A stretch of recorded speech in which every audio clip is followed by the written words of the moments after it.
How to get Bell Fibe on Samsung TV. Many YouTube videos will tell you to just search for the Bell Fibe television app on your Samsung smart television and install it, but the truth is, they're wrong. You can't get it directly on the television. So, let me tell you what you can do.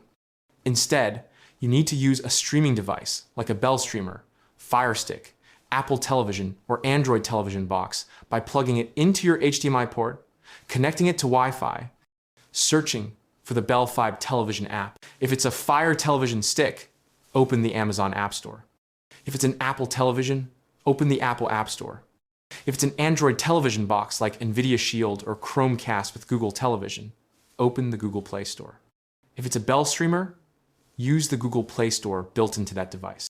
Each one has the Bell Fibe television app available for download once you search for it.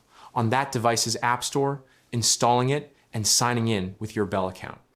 Another option is to use your phone or tablet by downloading the Bell Fibe television app, signing in, making sure your phone and television are on the same Wi-Fi, and then using Chromecast or AirPlay to cast the content from your phone to the television.